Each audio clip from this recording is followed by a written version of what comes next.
Hi. This is a little pre audio to just say that I know this video is late. I know I tried to get it out for Halloween, but it just did not work out that way.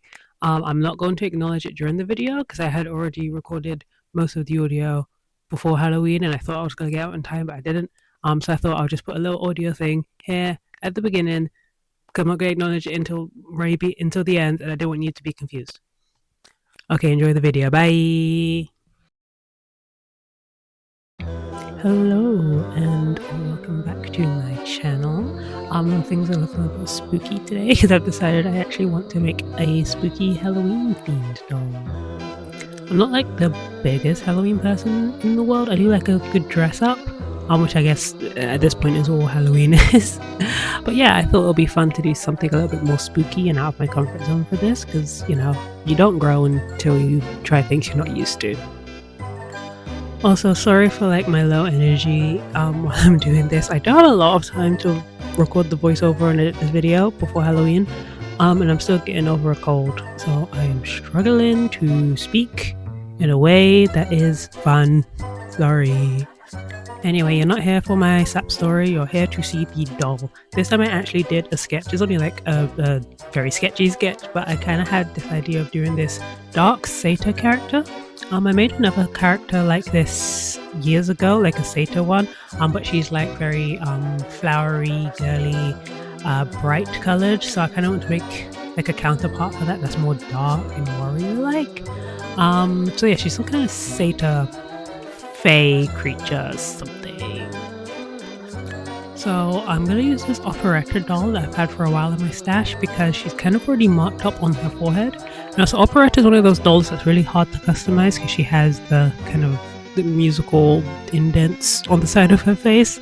And unless you're going to try fill that in or something, you kind of just have to work with it. And I think this will work for this kind of spooky idea I have going on. And I need to use her for something, so this is as good a chance as any.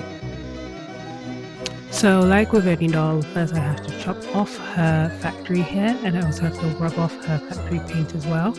Because I'm going to do insert eyes on this doll, I do cut off her head as well, which also makes it easier to take all this hair out. This hair was really stuck in there, it didn't want to come off at all.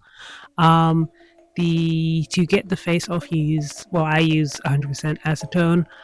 You can use nail polish as well if it's got acetone in it. I found nail polish usually is cut with a lot of water, so it takes a long time to get the face off, so I do use acetone.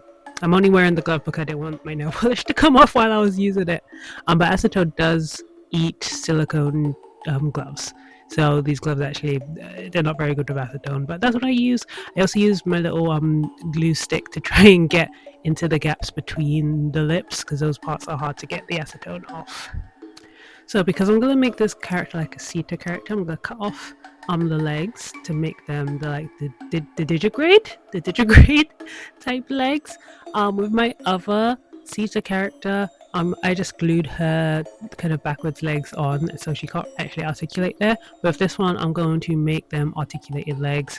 I take this method from like delightful videos. So if you want to learn how to do that properly, please go watch her videos. Don't watch mine. I don't know what I'm doing. I have done this once before with my Ida Egg doll, and it worked.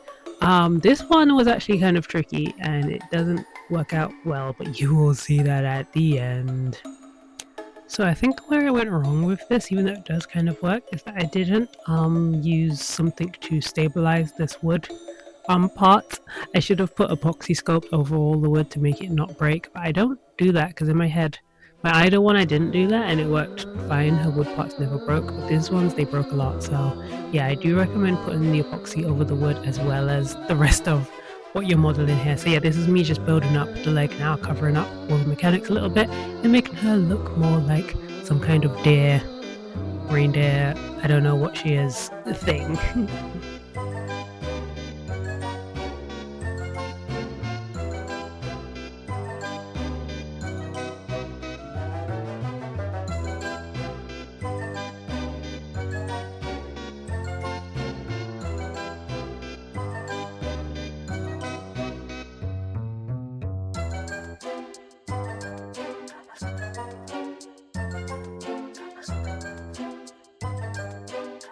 So this is going to be the part where I try to cut out her eyes so I can make the indent eyes. I realize that my blade is really blunt and that's why it's not cutting very properly, so make sure you use a sharp blade for this, and also make sure you're being very slow and delicate with it because you can cut yourself. You don't have to wear gloves, I'm just wearing gloves because I had the gloves on already from the epoxy. You just want to carve out the shape. I did make the eyes a little bit bigger than I wanted to, that's just a mistake. So because you can always take away more but you can't put more back on, if that makes sense. That's why you want to go slow with it. I also sometimes do it upside down so I can try and make it more symmetrical. I also try to carve out the inside of her face as well, because you want the inside of the plastic to be quite thin so the eyes can sit closer to the front of her head, and there's like a big bulky gap in between.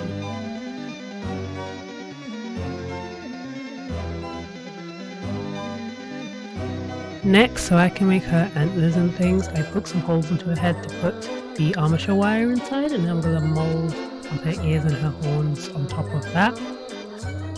I kind of twist it on the inside to keep it from moving around, and I don't know where the footage for this part went, but I swear I used the epoxy to mold the antlers and the head and the ears. I don't know where the footage went. I think I forgot to record it, sorry.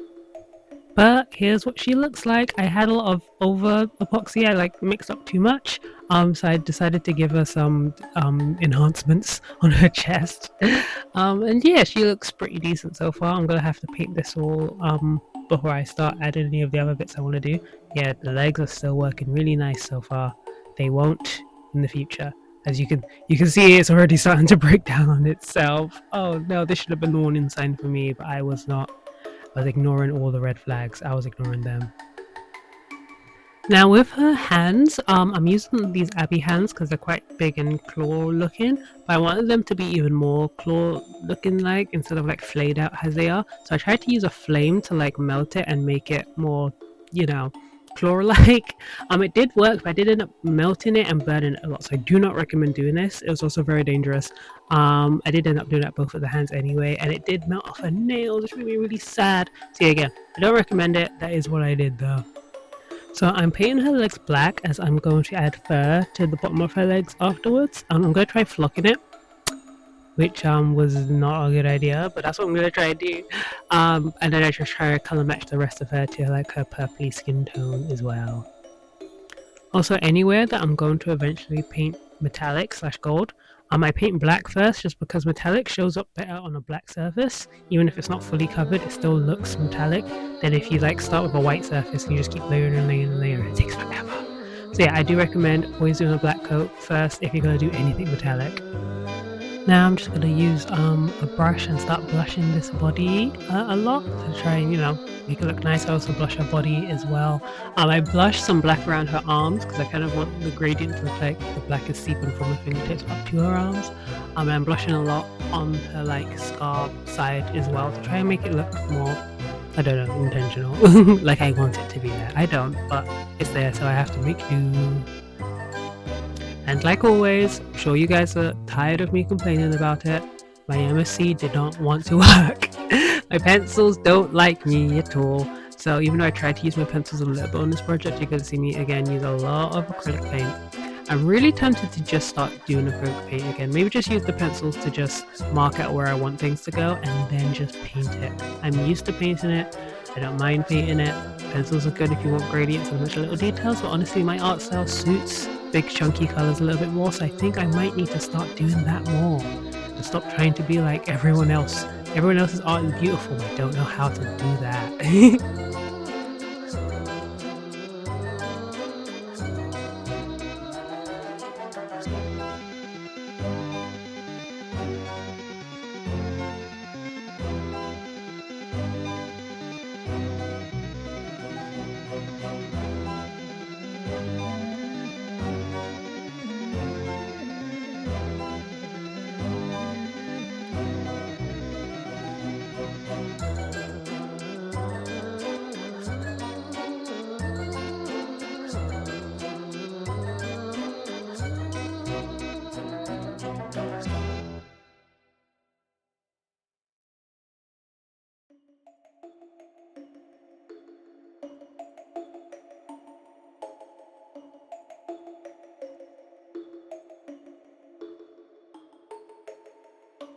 I also cover up any like little mistakes I make with some more golden dots and things.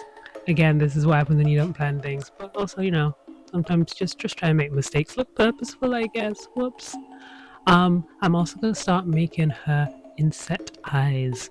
To do this, you can use air dry clay or polymer clay, oven clay. I only have air dry clay right now, so I'm going to use that. I rolled the little balls and then make it flat and then put a little divot into it, and that's what I'm going to paint what I want her eyes to look like. I ended up making two because I wasn't sure how big I wanted her irises to be and I couldn't really tell. So I just kind of made two of them and then tested them afterwards. After they're dry, I gave them a little sand down. I also paint them with some white acrylic first just to make it very matte coat of it. And then I go in to paint her eyes, which again I want to be gold because she's got like a black and gold color scheme thing going on to her. I use some gems to stick inside of her eyes as well. I paint these gems black because I thought having black pupils would make more sense with this doll, but I kind of wish I left it with the red. I think the red was going to be more interesting, and also the red would have still had a little sparkliness of the gem. But you know, hindsight is 2020, or however that saying goes. Then when you're finished with the eyes, you just want to put a little bit of UV resin into it and then cure that, and then put more UV resin on the top to dome it and cure that as well. Also, don't put them too next to each other like I did because my eyes got stuck together and I had to try and cut them apart. Whoops. Yeah, it's easy peasy. Wear ventilation when using UV resin because it's bad for your lungs. Oh yeah, I also glued some eyelashes to her face. That was pretty. That was fun. So for this next part, what I decided to do for her legs is I want to flock them, which is when like you stick a bunch of little fibers to the legs to make it furry. I don't know if it's because of the glue I used or because my flocking was too thick, or I don't know what to tell you, but the flocking didn't really work. It didn't want to stay to her leg. It kept peeling off. It looked really chunky and bad. I had to keep putting paint and more glue on top of it, which made it really brittle instead of nice and soft and fluffy. So yeah, that was kind of all a failure. What I did for my first Sayter dolls, I made a bunch of wefts and then cut them really short, which looked kind of ugly, which is why I wanted to try the flocking, but the flocking didn't really work either. There probably is a way to make it work, and I did it wrong.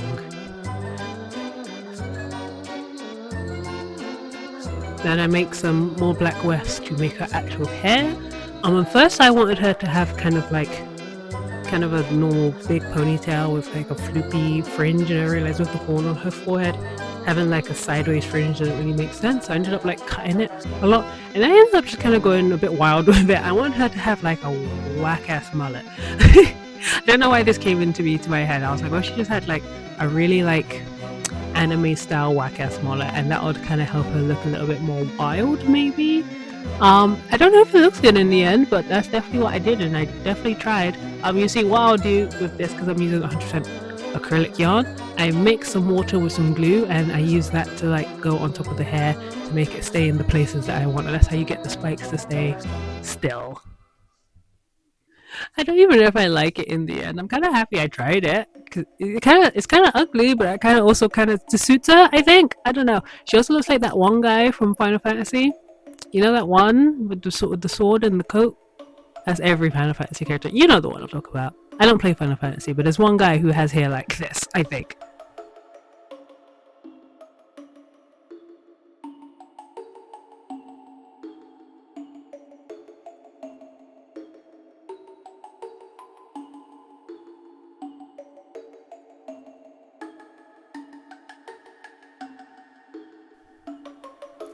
And then this is the part when I realized that her legs are fully broken, and that's why I couldn't get them back on. So yeah, the wood snapped. I did try gluing some more wood into that little gap, but that snapped as well. And then I tried mixing epoxy sculpt to fix it, and I didn't mix the epoxy sculpt properly, so it never cured. So that also broke. And at that point, I just kind of gave up. So her leg is still broken, and I never fixed it. Whoops. But yeah, off screen, this is when I realized I was really getting close to Halloween, so I had to hurry up a bit. I made her some accessories and bits. I made her like a little bralette bit, a little like skirt thing. I also used a lot of the offcuts from her hair to make her a little tail. I'm going to glue that on afterwards. I also made this other bit that was supposed to be like a top. It didn't really fit, so I just have that. I never use it in the end.